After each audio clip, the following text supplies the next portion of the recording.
Bismillah, Assalamualaikum warahmatullahi wabarakatuh. Waalaikumsalam Waalaikumsalam warahmatullahi warahmatullahi wabarakatuh. wabarakatuh. Alhamdulillahirabbil alamin. Assalatu wassalamu ala asyrafil anbiya'i wal mursalin. Sayyidina Muhammadin wa ala alihi wa ashabihi ajma'in. Qala rabbi shrah li sadri wa yassir li amri. Ahlul 'uqdatam min lisani yafqahu qawli. Qalu subhanaka la ilma lana illa ma 'allamtana innaka antal alim hakim. Wa qala Allah ta'ala fil Qur'anil Karim, a'udzu billahi minasy syaithanir rajim. Tabarakalladzi ja'ala fis sama'i buruja وجعل فيها سراجا وقمرا وهو الذي جعل الليل والنهار خلفة لمن أراد يذكر أو أراد شكورا وعباد الرحمن وعباد الرحمن وعباد الرحمن الذين يمشون على الأرض هونا وإذا خاطبهم الجاهلون قالوا سلاما. Shadaqallahul azim. Ingkang kula hormati, yang saya muliakan, Ustadz Haji Supardi sebagai pimpinan di pengajian kita di online Asyifa. Yang saya hormati seluruh pengurus pengajian online Asyifa. Yang saya hormati semua asatidzah yang terus mengikuti, menghantarkan ilmu-ilmu kepada kita semuanya sebagai warasatul anbiya, pewaris-pewaris para nabi. Dan yang saya hormati pula bapak-bapak, ibu-ibu yang terus tidak berhenti-berhenti memantau, menambah spirit ruhani kejiwaan ini dengan ilmu yang semoga dengan itu Allah tambahkan derajat kita daripada yang lain. Dengan tambahnya derajat itu tambah pula ketawadhuan dan akhlak kita, tentu atas karunia dan kehendak Allah Subhanahu wa ta'ala. Bapak Ibu yang saya hormati, saya muliakan, sesungguhnya apa yang ada pada diri kita itu semua titipan. Ilmu titipan, harta titipan, roh, jasad titipan. Dititipkan kepada kita untuk menyatukan bahwa itu nanti milik kita sejati. Roh milik kita, jiwa, badan ini juga milik kita semuanya dan benar-benar akan menjadi milik kita kalau kita mampu menyatukannya di dunia ini dalam kebaikan, ketaatan, istiqomah ibadah dan seterusnya. Disatukan hanya dalam bingkai yang namanya iman, yang di dalamnya ada amaliyah-amaliyah yang telah disyariatkan Allah. Tidak boleh melampaui bingkai yang sudah dibikin oleh Allah. Tidak boleh satu persatu lepas. Iman lepas, Islam lepas. Terus rohani kita pun tak tertata, jiwa kita pun juga galau dan lain sebagainya. Tidak boleh. Mampunya kita untuk tetap di dalam bingkai ilmu dan iman. Iman dan amal itu adalah karunia dari Allah. Upaya dan usaha kita, ikhtiar kita adalah wajib yang harus kita lakukan. Ikhtiar wajib yang harus kita lakukan. Sisanya tetap kembali kepada Allah. Pagi hari ini bahasan yang akan saya sampaikan sebenarnya sudah lama terpikir di dalam hati. Ada seorang ulama yang luar biasa terkenalnya yaitu Bahlul bin Wahab. Bahlul bin Wahab yang hidup di zaman Khalifah Harun ar-Rasyid. Ya, Bahlul ini seorang ulama yang sangat luar biasa. Saking pinternya luar biasanya itu sampai error pikirannya itu. Dan semua sekali lagi kehendak Allah. Karena orang menganggap orang yang error bahkan ucapannya itu tidak masuk di akal. Orang bilang angger ngomong itu dianggap gila. Maka Rasul pun juga pernah dianggap gila. Majnun gila. Pada saat itu Al-Asyid Harun Arab juga menganggapnya Bahlul yang seorang ulama itu gila. Karena alhamdulillah hujan di saya deras sekali. Alhamdulillah. Mudah-mudahan tidak ada yang error internetnya. Alhamdulillah deras. Ya mudah-mudahan di tempat Bapak Ibu juga deras gini. Amin ya rabbal alamin. Rezeki. Bapak Ibu yang di Allah. Lalu Bahlul ini karena sering dihinakan, ya diremehkan sendiri akhirnya di tempat yang sepi. Dan sering berada di makam-makam gitu. Mengais-ngais, ngorek-ngorek tanah makam gitu. Kayak orang gila. Tapi sebenarnya saking luar biasanya sehingga pikirannya itu nembus ke apa ini batin yang dalam. Yang itu bisa tidak umum diimbangi oleh kebanyakan orang. Karena Rasulullah itu selalu mengatakan kata-kata yang aneh. Karena Al-Quran itu memang aneh. Tidak ada satupun yang bisa meniru sebagaimana Al-Quran yang diucapkan Rasulullah. Karena aneh itulah sehingga Nabi itu disebut Majnun. Memang Majnun itu Muhammad. Ya, innakala Majnun. Sungguh benar-benar kamu itu gila. Karena memang kalimat Rasulullah itu tersusun rapi dan enak. Saking enaknya itu sampai orang bingung bagaimana kok iso nyusun seperti itu. Karena tidak mampu dicerna, maka orang itu bilang kepada seseorang yang lain, yang pandai itu, yang luar biasa itu dengan kata memang gila dia. Luar biasa. Jadi kata-kata gila itu muncul ketika melihat keluar biasaan yang tak mampu dicerna oleh akal. Begitu pula Majnun Bahlul itu. Ketika Harun ar-Rasyid, Raja Harun ar-Rasyid itu ketemu Bahlul. Hei Bahlul, ada apa kamu di makam situ? Hah? Kenapa kamu selalu ada di sana dan seterusnya? Lalu Bahlul bilang, wahai Tuan, inilah rumah masa depan saya. Dan saya akan merawat sebaik-baiknya rumah masa depan saya dengan cara saya seperti ini. Tidak seperti Anda merawat kerajaan dengan bertatahkan kemewahan dan seterusnya begitu sehingga Raja Harun ar-Rasyid itu merasa terkejut dengan kata-kata Bahlul. Ya, kok ya orang gila kok jawabannya luar biasa begitu sehingga menjadi pelajaran bagi Raja Harun ar-Rasyid tentang kata-kata yang menusuk hati Raja Harun ar-Rasyid. Dianggapnya orang umum, Bahlul itu ya memang Bahlul. Panjenengan ya kalau umpamanya ke Arab, kok nuduh atau apa ini bilang pada seseorang terus bilang Bahlul gitu ya. Wah marahnya luar biasa karena saya mengalami. Marahnya luar biasa dilempar-lempar gitu barang-barang itu. Bahlul gitu. Karena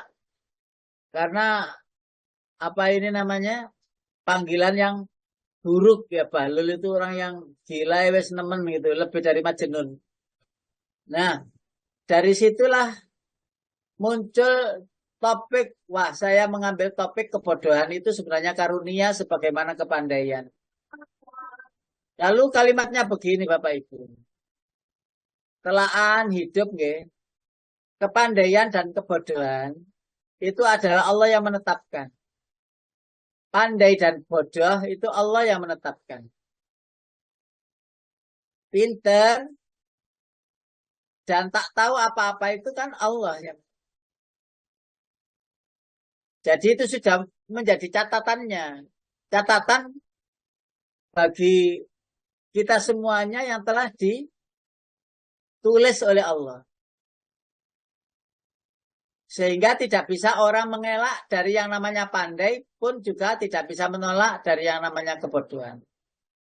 Yang kedua, kepandaian adalah anugerah bagi yang bodoh.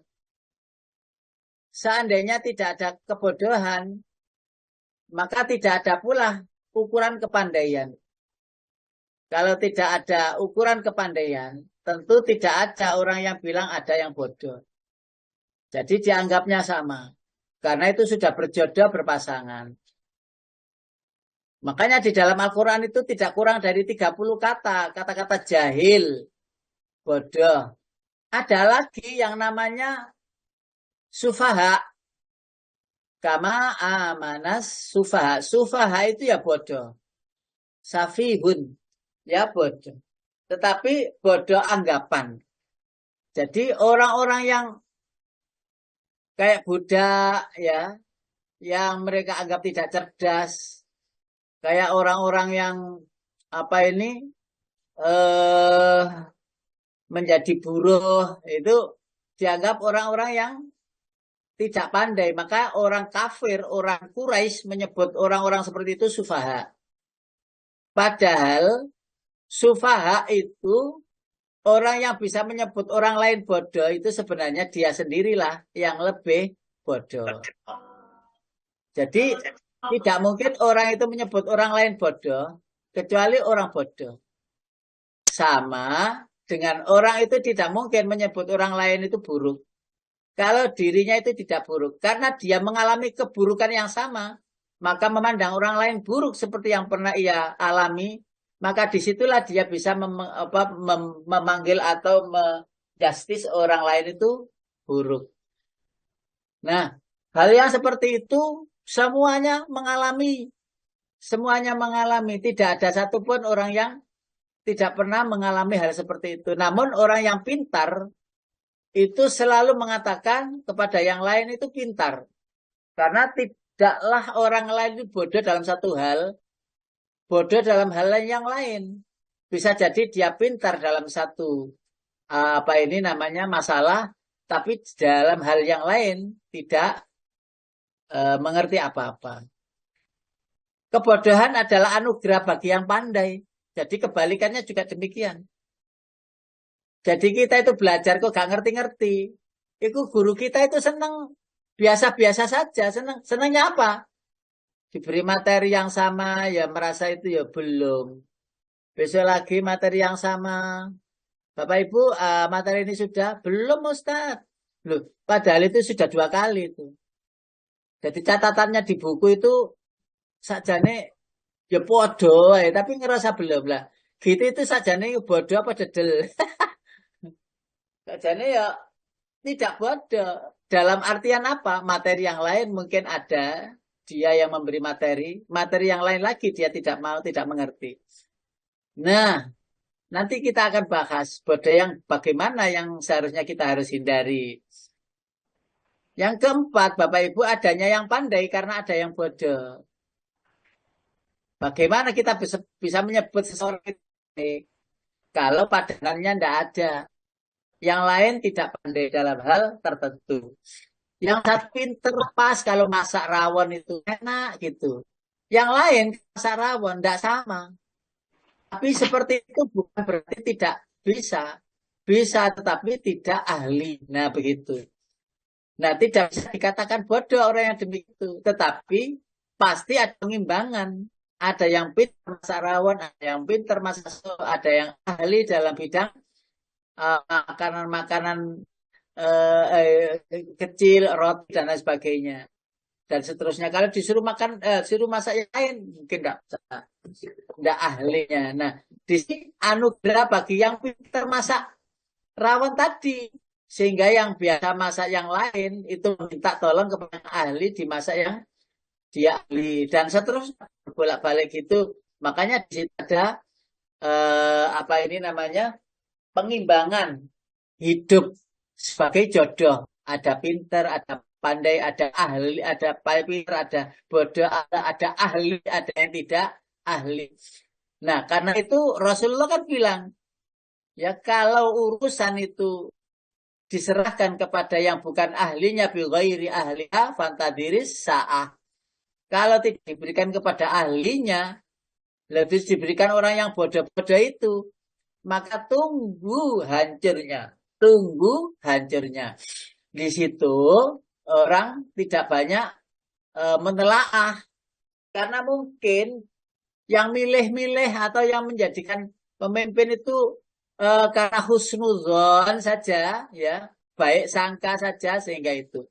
Nah, ukuran baik sangka itu halal sah saja. Namun seperti itulah kondisi umat baik dan buruk sangkanya itu tetap menjadikan masalah bagi dirinya. Yang berikutnya, Bapak Ibu, adanya yang kuat karena ada yang lemah. Adanya yang kuat itu karena ada yang lemah. Tentu saja adanya yang kaya, adanya yang fakir sebagai bentuk jodoh pengimbangan. Jadi disinilah anugerah yang saya maksud. Anugerah bagi yang pandai itu bisa ngemong kepada yang bodoh. Anugerah Allah kepada orang yang bodoh, paham bahwa dirinya bodoh. Nah, ini nanti kita juga akan bahas berikutnya. Bapak Ibu, yang saya hormati, saya muliakan, masih konsen, masih dengarkan. Jangan-jangan hujan-hujan gini terus laya-laya bablas. Siap, Ustaz. Masalahnya ada begini, Bapak Ibu. Orang yang bodoh tapi tidak tahu kalau dia bodoh. Masalahnya kan di situ. Jadi ada orang yang itu gak paham, tapi dia itu gak paham kalau dirinya gak paham. Ayo, bingung tak gak itu kalimatnya. Ada orang yang itu gak ngerti, ya, tapi tidak ngerti bahwa dirinya itu sebenarnya tidak ngerti. Nah, kan, bulat, paham, insya Allah paham maksudnya. Orang yang bodoh, tetapi tidak tahu bahwa dia itu bodoh. Orang yang seperti ini tuh biasanya rada angel kandhanane, wong gak ngerti, wong gak ngerti loh. Iku gak ngerti loh, dari gak ngerti itu sebenarnya ya anugerah juga sih, anugerah juga. Tapi orang yang seperti ini tuh untuk mencari ilmu, untuk nggak ada keinginan sama sekali untuk maju itu nggak ada. Ya ada di zona aman dan nyamannya gitu. Tidak sama sekali berkeinginan untuk berubah. Jangan ono ngaji lah ya wes ya ngaji ya lah. Wis ngene Gus. Eh, keinginanmu wis aku wis ngene wae lah. Jadi tidak mengerti bahwa dirinya itu tidak ngerti. Nah, yang berikutnya orang yang bodoh dan tahu kalau dia itu bodoh. Orang itu tidak mengerti dan tahu bahwa dia itu tidak mengerti. Enak itu, gak ngeyel. Biasanya diem, wong dia tahu kalau dia nggak ngerti. Itu bukan dan bukan bagiannya. Jadi bahkan dia sendiri eh, berkeinginan untuk berubah. Lah ini juga anugerah oleh Allah diberikan. Yang pertama tadi orang yang bodoh tetapi tidak tahu kalau dia bodoh. Bagaimana Allah bertanya memang dia bodoh. Ada orang itu yang gak bisa kok diberitahu rijikin gak bisa. Mental. Tidak paham, tidak ngerti. Sama sekali tidak paham. Jadi eh, orang-orang seperti ini seandainya di akhirat itu ada dan orang ini beriman, maka sebenarnya bebannya tidak terlalu banyak. Nggak ditanya sedetail pertanyaan kepada orang yang ngerti. Oh,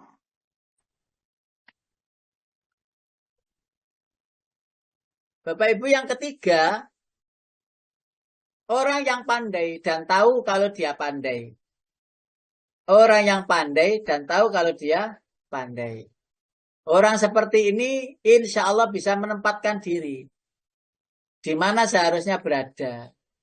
Di mana seharusnya dia eh, memberikan pencerahan bagi yang belum mengerti, yang belum pandai. Yang berikutnya, orang yang pandai dan tidak tahu kalau dirinya pandai. Wah ini ya boleh-boleh saja sih, tidak mau ngajar, gitu ya. Pokoknya untuk dirinya sah-sah saja. Tapi orang begini itu kata Rasulullah harus dibangunkan.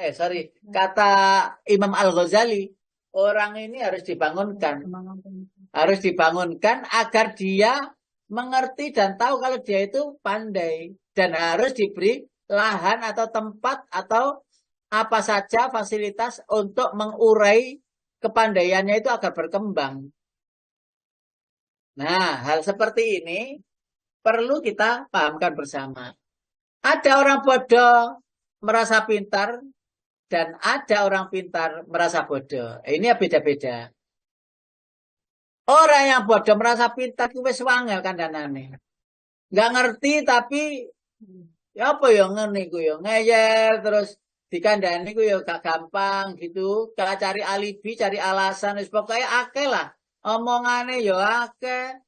Ya terus angel mandek gitu lah bicaranya itu yes pokoknya orang diajak bicara itu sing ngomong sampai memrengel lah sing rungok niku sampai ngantuk soalnya gak kebagian waktu untuk bicara jadi yang mendengar itu sampai angop gitu kenapa karena nggak kebagian kata-kata lah orang yang begini ini sering kita andaikan dulu ya dulu sekarang itu sudah ono ya parian atau peribahasa itu tong kosong nyaring bunyinya itu loh. Kan ada itu. Kan sekarang itu anak SD kan gak kenal. Ayo apa tong kosong nyaring bunyinya? Lah gak paham. Dulu itu kan kita diberi peribahasa itu ya puluhan bahkan mungkin atusan peribahasa yang itu penelaahan dan penalaran pikiran agar apa ini luas pemikiran itu tidak hanya apa yang nampak saja, yang tak nampak itu terpikirkan. Karena apa? Karena diberi apa ini namanya hal-hal materi-materi yang itu perlu pencernaan pikiran dan hati. Bapak Ibu yang dirahmati Allah. Nah, orang yang pintar merasa bodoh, ya ini juga bagus. Sehingga masih saja mencari ilmu. Pangkatnya sudah tinggi, keilmuannya sudah tinggi. Tapi ada yang belum dia ketahui. Bukankah kita ini di Al-Falah itu luar biasa. Luar biasa itu. Makanya saya itu heran-heran, kagum-kagum. Ya Allah, Alhamdulillah. Mantan Bupati ya ke Al-Falah. Ya purna tugas di ke apa ini kepegawaian yang apa kedinasan yang menyibukkan itu terus jabatan sudah mentereng tinggi terus ketika sudah purna tugas hatinya luluh ya Allah saya kepingin sudah harus gini harus kembali ini yang saya tidak ketahui yang itu bekal akhirat loh orang pintar dia orang pintar tetapi merasa bodoh nah kebodohan yang ilmu yang tidak ketahui itu diakui sehingga berjalanlah ia menuju ke hidayahnya hijrah untuk menambah ilmu agamanya agar ilmu-ilmu itu dapat ia laksanakan bersama iman yang ia miliki. Bukankah hal ini anugerah? Bukankah pengetahuan seperti ini anugerah? Bukankah banyak yang harus kita pahamkan kepada orang-orang yang belum paham, tidak mengerti. Nah, Bapak Ibu yang dirahmati Allah, perkembangan manusia. Kalau kita pelajari pra-Islam, dulu ya, sama pengetahuan berkembang. Orang-orangnya ya sama, namanya juga manusia. Ada yang pandai, ada yang cakap, pintar, cerdas, ada yang bodoh, tidak mengerti apa-apa. Nah, pada pra-Islam kebodohan itu tidak peduli pada kebenaran. Kebodohan sebenarnya itu adalah tidak peduli kepada kebenaran. Panjenengan pasti pernah mendengar zaman jahiliyah. Nah gitu ya, zaman jahiliyah. Panjenengan mungkin sudah bisa mengurai jahiliyah yang dimaksud oleh sejarah bahwa sebelum Nabi itu disebut zaman jahiliyah. Itu jahiliyah dalam hal apa? Kan begitu. Loh, jangan dikira loh orang Arab saat itu gak ngerti manajemen perdagangan. Paham. Manajemen keuangan. Pinter ya, pinter. Sampai yang namanya rentenir itu kan merajalela. Ya berarti kan ngerti manajemen keuangan yang mereka inginkan. Bagaimana bisa ini. Bahkan orang-orang Yahudi pada saat itu menguasai manajemen perdagangan seperti itu. Maka orang Yahudi juga hina, ya tempat yang dianggap itu basis perdagangan yang baik di sana. Loh, mereka apa tidak tahu tentang mereka apa tidak tahu tentang kabilah, suku, kesukaan dan sebagainya.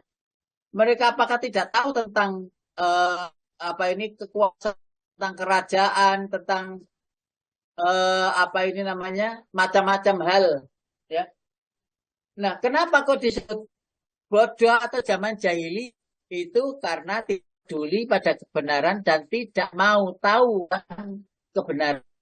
Seandainya sekarang ini ada orang yang tidak peduli dengan kebenaran, tidak peduli dengan acara-acara ngaji, soal fasilitas sholat, kemasjidan, takmiran, hal-hal yang lain yang itu bermuara kepada apa ini syariat Islam, bagaimana tidak dengan ini, agama ini bagaimana tidak lah. Itu sebenarnya yang disebut jahiliyah. Karena orang jahiliyah disebut jahiliyah itu karena tidak bisa membedakan ini benar, ini salah, itu. Ini baik, ini buruk, itu. Tidak mengerti. Yang kuat ya yang menang. Yang penguasa ya mesti nindas. Hal seperti itu biasa bagi orang kaya, bagi orang berpangkat, bagi orang yang memiliki kekuasaan, pasti begitu, ya. Nah, setelah Islam ada, itu begini, ketidaktahuan hanyalah tidak mengetahui sesuatu.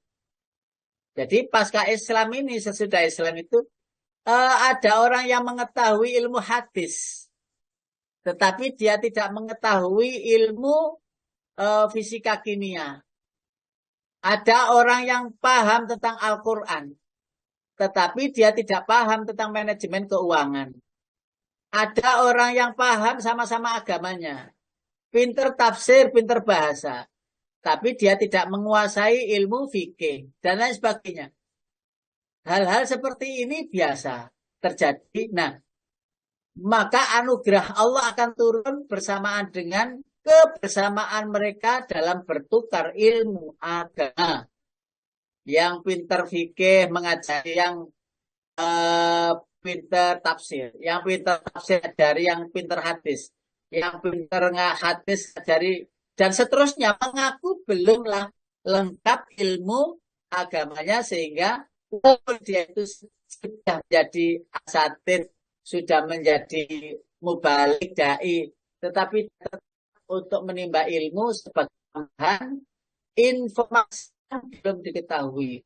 Bahkan di dalam riwayat disebutkan setiap orang yang menimba ilmu, maka dia akan merasa tidak tahu, tambah tidak tahu. Maka kemarin kapan lalu saya sampaikan puncak dari ilmu itu adalah kebodohan. Saya ulangi, pun daripada ilmu itu kebodohan. Jadi di situ juga kebodohan itu ada. Semakin orang menimba ilmu, semakin ke tengah lautan. Maka di tengah lautan itu sampai nggak ngelihat tepinya laut itu di mana. Semakin orang mencari tambah ilmu, semakin tahu lagi tepiannya di mana. Mana ilmu ini, mana ilmu itu, di situ lolak, disitulah yang dimaksud kebodohan. Judul ini diantara terangkatnya itu karena seperti itu yang terbayang oleh pikiran saya. Ngapunten kalbahri la sahila. Seperti lautan tak bertepi. Ilmu Allah jauh lebih besar daripada lautan yang kita miliki. Panjenengan berada, panjenengan umpamanya berlayar. Terutama bapak-bapak, ibu-ibu yang pernah berlayar ya. Ketika sudah ada di tengah lautan yang tak bertepi itu. Terus panjenengan itu melihat sana kemari gak ada tepian. Maka itulah luasnya ilmu yang tak terbatas. Semakin ke tengah, semakin tidak tahu tepiannya. Hadapan, depan, kiri, belakang. Mana tepian ini? Sehingga nggak selesai mencari ilmu pengetahuan. Karena apa? Ternyata saya masih belum apa-apa. Karena tidak tahu, tepian sana tidak tahu. Tepian sana lagi tidak tahu. Apa yang namanya hadis. Apa yang namanya riwayat. Apa yang namanya mustalah hadis. Apa yang namanya sanad. Apa yang namanya matan. Apa yang namanya hadis sahih, ciri-cirinya gimana. Hadis mutawatir, cirinya gimana. Dhaif, cirinya gimana. Mu'anan, mudallas, hadis hasan, hadis ahad. Semuanya itu kok belum tahu ya Ustaz saya. Padahal saya itu sudah lama mendengar hadis Rasul itu adalah tuntunan yang kedua setelah Al-Quran. Tapi saya tuh nggak pernah tahu ya. Gitu itu namanya mustalah hadis. Hadis mursal itu apa? Yang namanya sunnah itu apa? Yang sama namanya sunnah Nabi itu apa? Saya kok nggak tahu. Disitulah semakin mencari, semakin terlihat lola, semakin terlihat bodohnya. Dan jika paham akan kekurangannya dalam ilmu, paham kalau dia itu bodoh, maka dia tidak akan berhenti terus mengais ilmu yang tak pernah habis. Terus mengais ilmu yang tak pernah habis. Makanya berhenti mencari ilmu. Maka secara tidak langsung seseorang akan merasa dirinya bahwa saya sudah tidak butuh lagi ilmu pengetahuan. Tanpa diucapkan. Cukup berhenti mencari ilmu. Itu sama dengan mengatakan kepada dirinya tidak butuh ilmu lagi. Karena itu jangan sampai berhenti untuk mencari ilmu sampai kapanpun. Maka Rasulullah sudah kita telah hadisnya satu itu utlubul ilma minal mahdi ilal lahdi. Wes jelas hadis sahih itu. Carilah ilmu dari buayan ibu sampai ke liang lahat. Artinya sampai meninggal dunia. Bukankah hadis itu viral? Gitu. Makanya mengajar itu juga belajar. Belajar itu juga mengajar. Semuanya saling dibutuhkan. Makanya allamal Quran, ta'allamal Quran wa 'allamahu. Mengajar dan belajar. Dan tidak boleh berhenti. Merasa sudah cukup mengajar, maka berhentilah sirkulasi ilmu. Merasa cukup pintar, cukup bisa, cukup tidak belajar lagi pun juga akan berhenti sirkulasi ilmu ke dalam jiwa kita. Maka berhenti belajar masalah bagi kita. Ada kekosongan, ada yang hilang. Biasanya dapat cahaya-cahaya, asupan-asupan. Walaupun ngaji begini, panjenengan tiap pagi ngaji.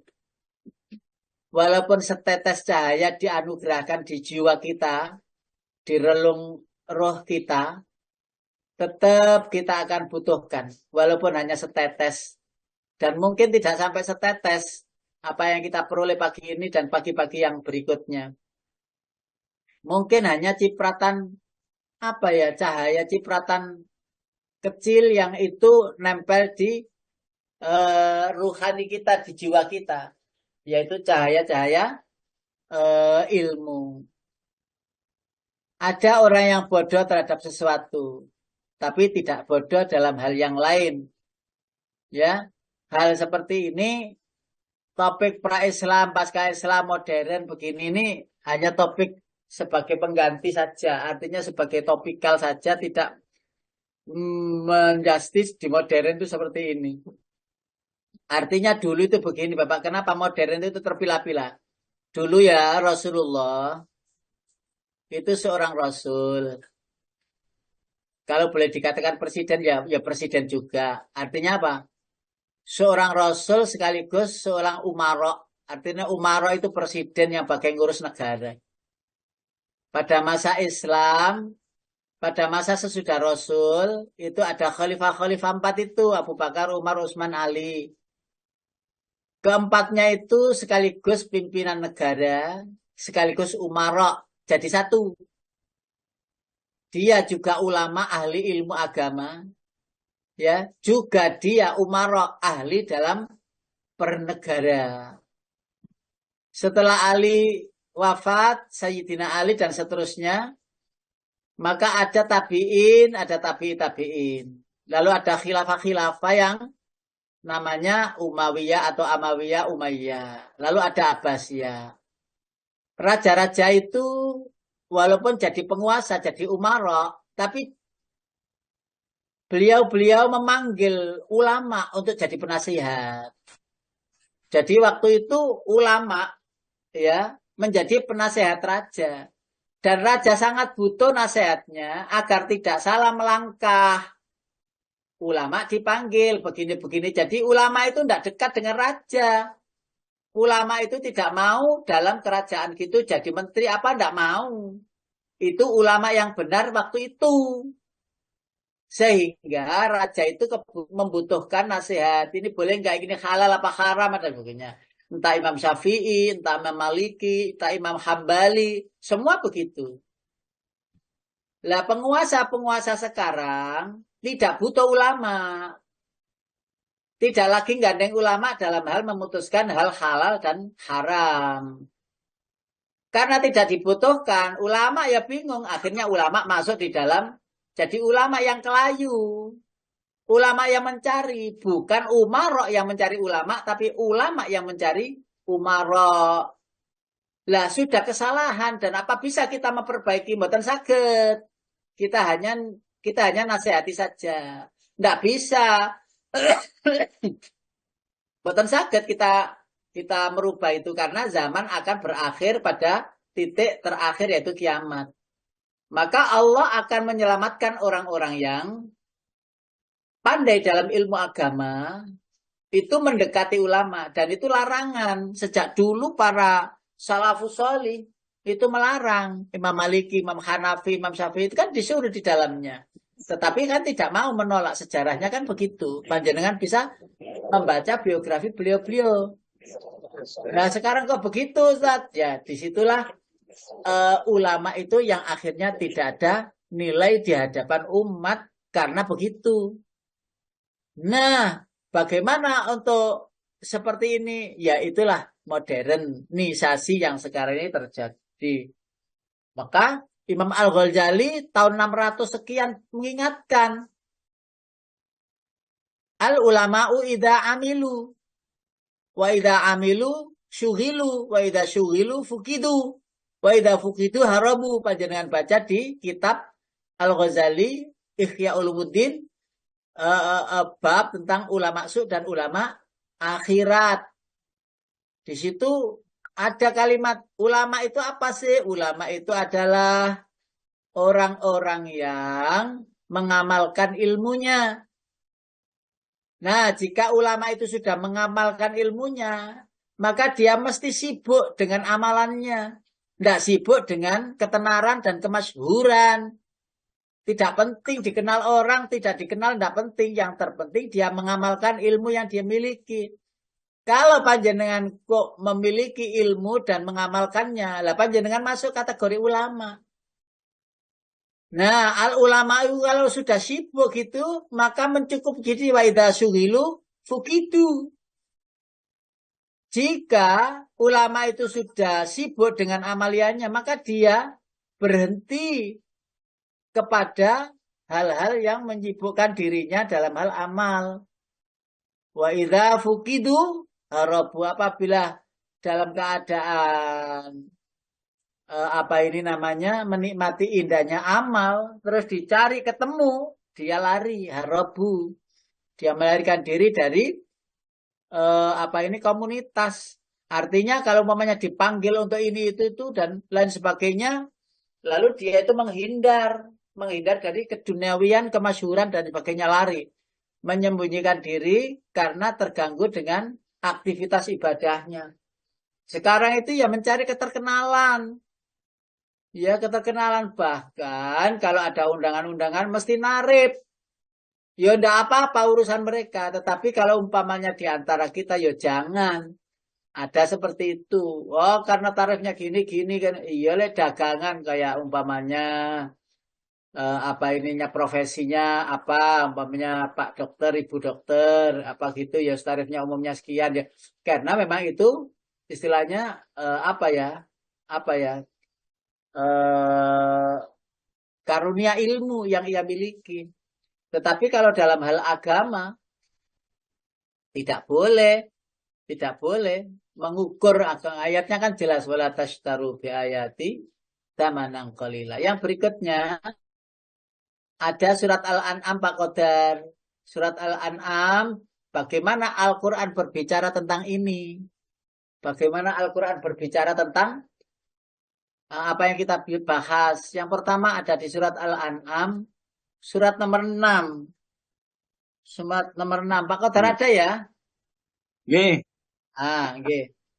Surat Al-An'am, surat yang nomor 6, ayatnya ayat 50. A'udzu billahi minasy syaithanir rajim. Bismillahirrahmanirrahim. Qul la aqulu lakum 'indi khazainullah wala أعلم الغيب ولا أقول لكم إني ملك إن أتبع إلا ما يوحى إلي قل هل يستوي الأعمى والبصير أفلا تتفكرون. Ayo. Katakanlah Muhammad, aku tidak mengatakan kepadamu bahwa perbicaraan Allah ada padaku. Dan aku tidak mengetahui yang gaib. Dan aku tidak pula mengatakan kepadamu bahwa aku malaikat. Aku hanya mengikuti apa yang diwahyukan kepadaku. Katakanlah, apakah sama antara orang yang buta dengan orang yang melihat? Apakah kamu tidak memikirkannya? Ayat yang terakhir berbunyi afala tatafakkarun. Kita balik pemahamannya. Kita balik. Apakah kalian tidak memikirkan bahwa orang yang buta itu tidak sama dengan orang yang melihat? Bahwa orang pintar itu tidak sama dengan orang bodoh. Artinya apa? Semuanya Allah imbangkan. Kalau bisa jangan jadi orang bodoh. Tapi orang bodoh itu tidak akan pernah hilang dari muka bumi. Yang tidak boleh itu merasa pintar. Dan yang tidak boleh itu adalah kebodohan yang berlarut-larut tidak berubah untuk menginginkan diri jadi ngerti. Dan orang yang merasa bahwa dirinya bodoh itu anugerah. Dan orang yang tawadhu dengan kepintaran itu pun juga anugerah. Adakah orang bodoh itu menjadi anugerah? Ada. Adakah orang yang pintar menjadi bencana? Juga ada. Kalau orang pintar membodoh-bodohkan orang bodoh, maka itulah yang dimaksud bencana. Kalau orang pandai, orang bodoh, yang menghormati orang yang ngerti, orang yang pintar, itu adalah anugerah. Jadi satu kepintaran ya yang menjadi bencana, satu kebodohan yang menjadi anugerah. Kalau berbalik pengertian atau berbalik pemahaman. Salah dalam menata hati, salah pula hasil dari apa yang kita dapatkan. Saya ulangi lagi. Kalau kita ngerti pintar, ya paham. Lalu memandang orang lain itu bodoh, tidak paham, tidak ngerti, bahkan meremehkan. Itulah bencana yang dimaksud. Untuk orang yang pintar, orang yang pandai. Orang yang bodoh justru mendapatkan anugerah. Karena dia terus-menerus mencari. Mencari dan mencari. Walaupun dia tetap bodoh, tak mengerti apa-apa. Yang kedua Pak Qadar, surat Hud. Surat nomor 10 ayat 24. Surat Hud, surat yang nomor 10 ayat 24. Surat Hud itu surat ke-11 ya. Mohon maaf. Ya, surat Hud itu surat yang ke-11. Saya keliru ngetik. Ayat 24. A'udzu billahi minasyaitonir rajim. Mathalul fariqaini kal a'ma wal asammi wal basiri was sami'.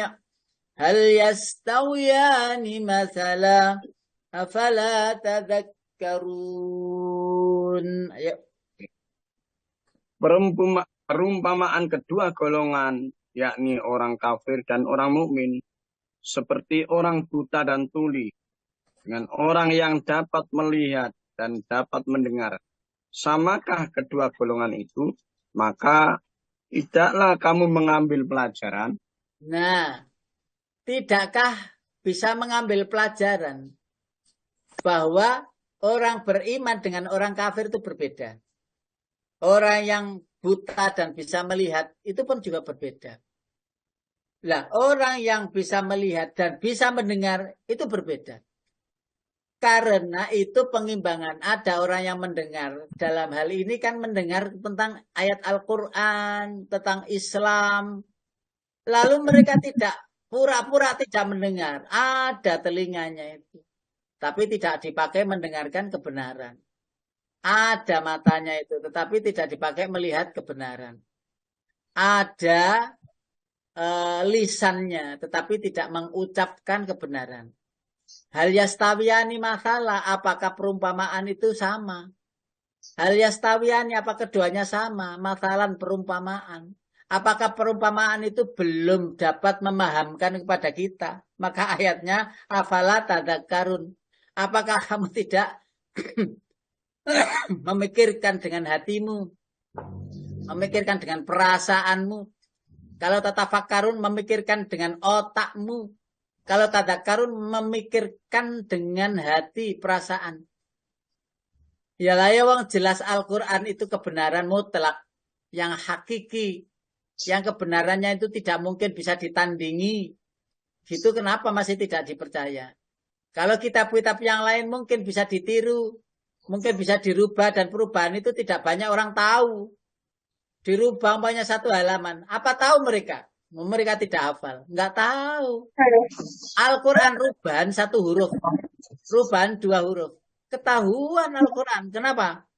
Karena ketika dibaca tidak terasa menjadi masalah bagi hati.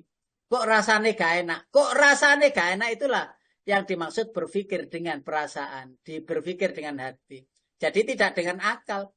Ketika ada kata Bismillahirrahmanirrahim, kok gak enak ya? Kok Bismillahu ya? Kenapa kok Bismillahu? Loh, itu tidak hanya akal yang bicara, tetapi rasanya sudah gak enak. Bismillahirrahmanirrahim. Enak. Alhamdulillahirabbil alamin. Alhamdulillahirabbil alamin. Kan ada di Quran Rabbul alamin. Tapi kenapa kok alhamdulillahirabbil alamin gak enak? Itulah yang disebut afala tatadzakkarun atau afala tadzakkarun. Apakah engkau tidak berpikir dengan hatimu, perasaanmu bahwa orang kafir, tetapi apakah orang kafir itu tidak anugerah bagi kita? Anugerah bagi kita. Adanya mereka, adanya orang yang beriman. Adanya mereka, kita bisa menikmati indahnya surga. Kenapa? Gangguan mereka itulah, godaan mereka itulah, ngeyel mereka itulah yang membuat kita terlatih untuk menjadi ikhlas dan sabar untuk menghadapi mereka. Sehingga yang ini beriman mendapatkan karunia demi karunia. Yang berikutnya ada pada surat Ar-Ra'du, surat yang nomor 13 Pak Qadar, ayatnya ayat 16. A'udzu billahi minasyaitonir rajim. Qul man rabbus samawati wal ardi qulillah. قل أفاتخذتم من دونه أولياء لا يملكون لأنفسهم نفعا ولا ضرا قل هل يستوي الأعمى والبصير أم هل تستوي الظلمات والنور أم جعلوا لله شركاء خلقوا كخلقه فتشابه الخلق عليهم قل الله خالق كل شيء وهو الواحد القهار. Katakanlah Muhammad, siapakah Tuhan langit dan bumi? Katakanlah Allah. Katakanlah, pantaskah kamu mengambil pelindung-pelindung selain Allah, padahal mereka tidak kuasa mendatangkan manfaat atau menolak mudarat bagi dirinya sendiri? Katakanlah, samakah orang yang buta dengan yang dapat melihat? Atau samakah yang gelap dengan yang terang? Apakah mereka menjadikan sekutu-sekutu bagi Allah yang dapat menciptakan seperti ciptaannya, sehingga kedua ciptaan itu serupa menurut pandangan mereka? Katakanlah, Allah adalah pencipta segala sesuatu, dan Dia Tuhan yang Maha Esa, Maha Perkasa. Nah, semakin paham kan? Semakin mengertikan bahwa memang orang yang bodoh itu walaupun anugerah, tetapi tidak sama dengan orang yang pintar yang juga anugerah. Sehingga bagaimana menempatkan diri pada posisi kalau pintar itu bagaimana, yang tidak harus bilang merasa pintar. Orang yang bodoh itu juga begitu, sehingga merasa tahu bahwa dirinya bodoh dan terus mencari ilmu.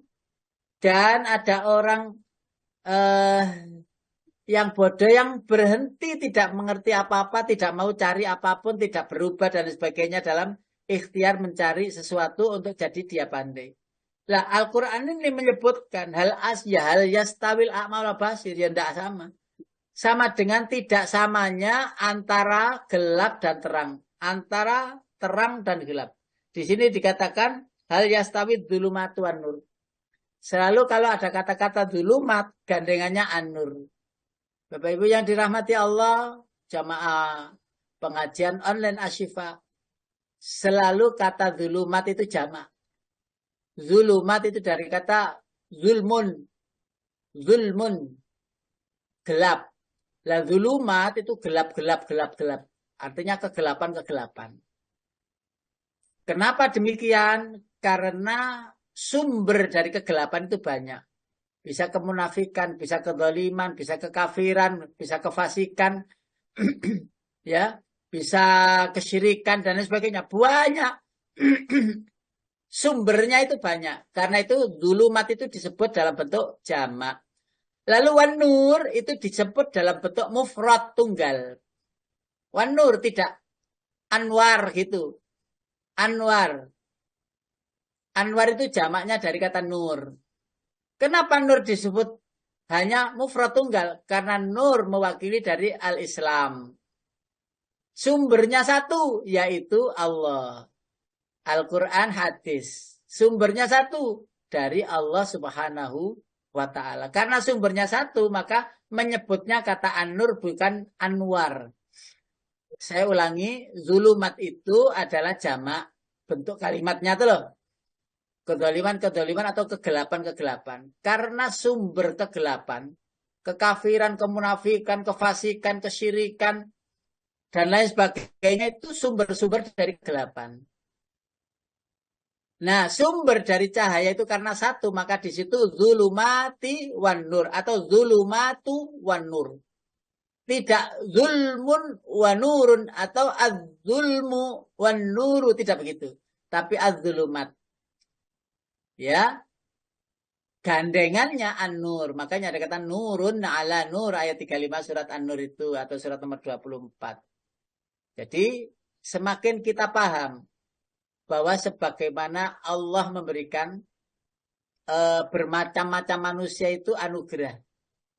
Kalau orang bodoh itu ya ketika ditanya Allah di akhirat, kan gampang. Ya Allah, saya tidak paham itu. Saya sudah mencari ilmu.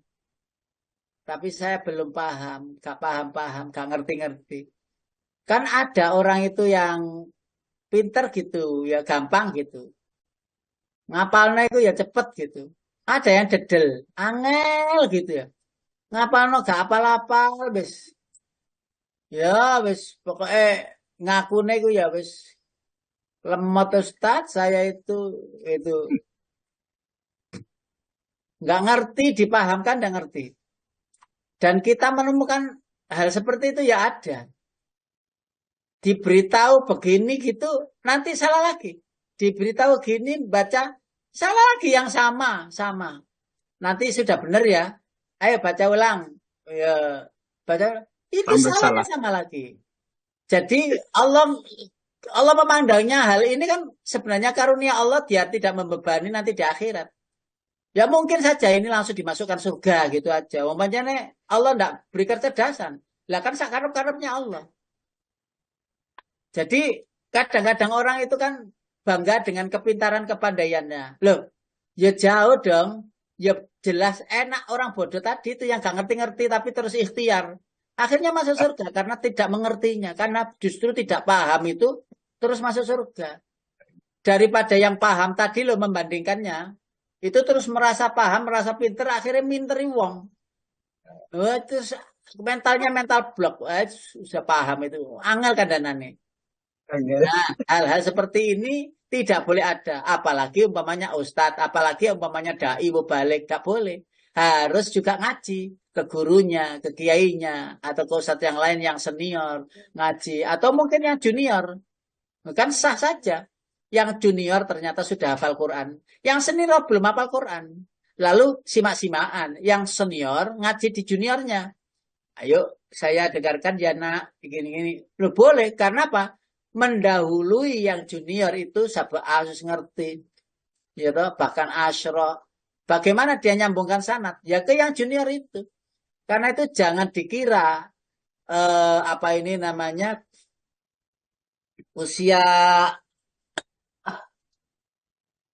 yang sudah dewasa atau tua itu terus enggak mau belajar kepada yang muda. Oh iya, bahasanya apa-apa, kebun usu hudel. Kebun usu hudel ora apa-apa, kebun usu hudel.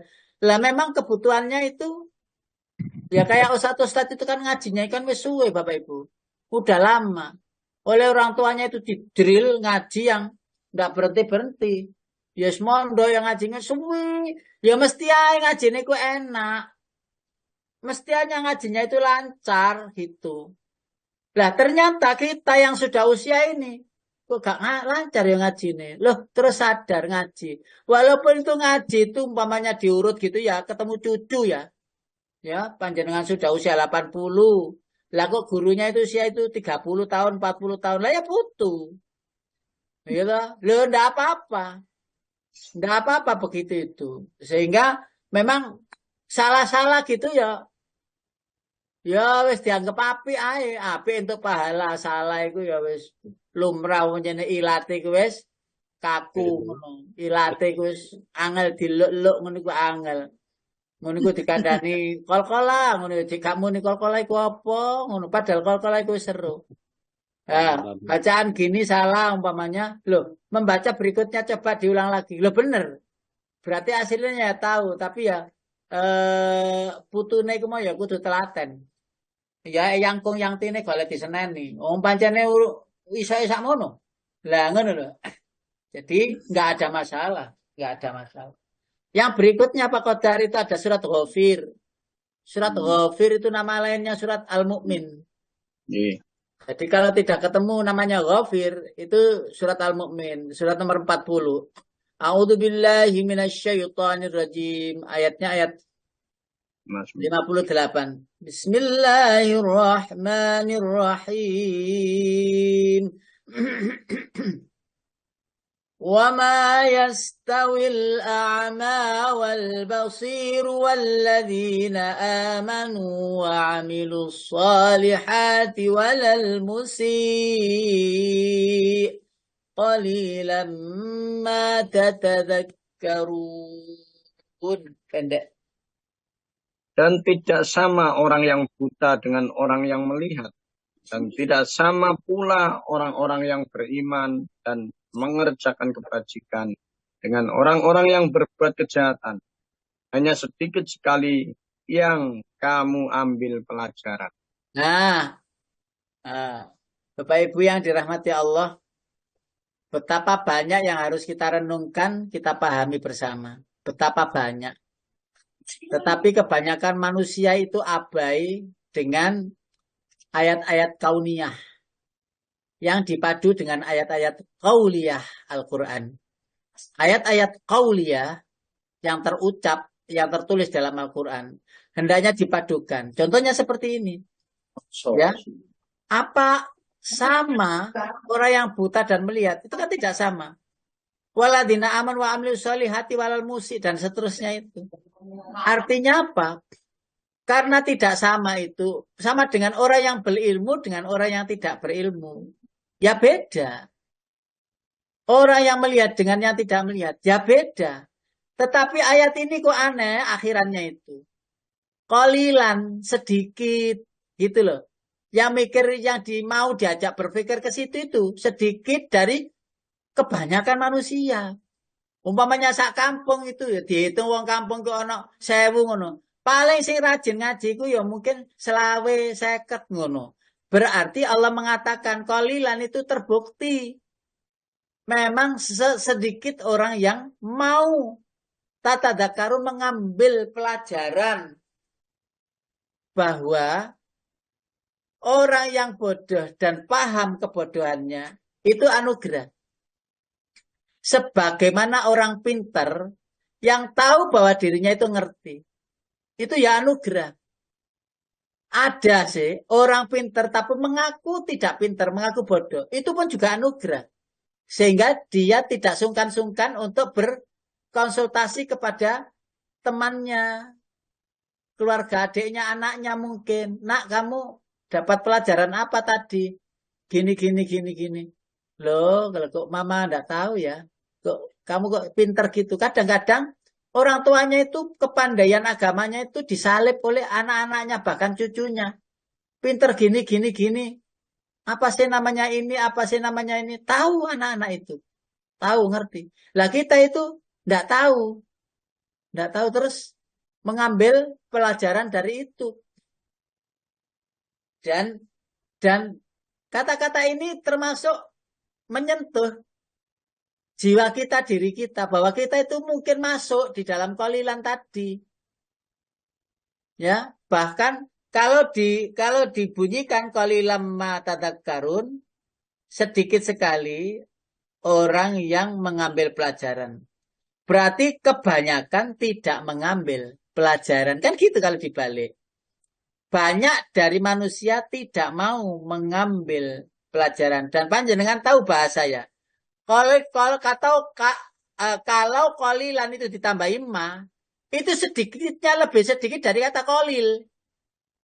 Lek qalil itu sedikit, lek qalilan ma itu lebih sedikit lagi gitu loh maksudnya. Sangat sedikit gitu loh. Jadi kata-kata ma di situ adalah menegaskan kekolilannya kata itu.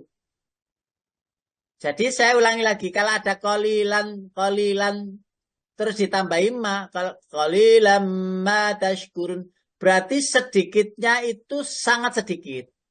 Wes. Jadi kalau qalil saja nggak ada ma itu sudah sedikit. Lah qalil ditambahin ma, tambah sedikit. Loh, persalahannya ini masuk nggak diri kita di situ? Nah, itu masalah. Loh.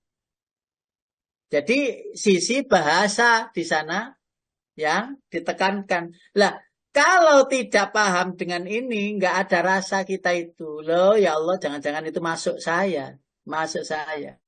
Baik, saya lanjutkan. Ketidaktahuan merupakan suatu hal yang tidak terhindarkan dan sering kita alami. Apa sajalah. Saya tidak tahu, saya tidak mau. Dan mengakui ketidaktahuan itu adalah pahala. Jujur, saya tidak tahu. Jadi, bukan mengada-adakan pengetahuan yang dia tidak mengetahui. Kalau masalah itu, mohon maaf, saya tidak tahu. Nah, gitu loh. Ustaz, jenengan tahu ya tentang bagi waris gini-gini. Mohon maaf, ada yang ahli. Saya sih tidak tahu, bukan ahlinya. Mengapa begitu? Kejujuran. Saya disampaikan, saya mendengarkan Ustadz Khalid Abri almarhum ngaji setiap hari Sabtu dan waktu itu saya sering membawakan kitabnya untuk dibawa ke tempat ruangan ngaji karena kitabnya itu mesti 3, 2 gitu berat-berat gitu. Lah beliau kan sudah pakai tongkat. Saya bawakan untuk ke situ, saya temani ketika di kantor, di Mubalik itu saya temani ngobrol-ngobrol, nasihatnya banyak dan diantara nasihatnya itu ini. Jika kamu tidak tahu tentang sesuatu hal, ditanya oleh orang yang kamu tidak tahu itu, maka jawablah dengan jujur, saya tidak tahu. Dan seperti itulah ketika Umar bin Khattab ditanya oleh orang-orang Yahudi, perihal ini, itu.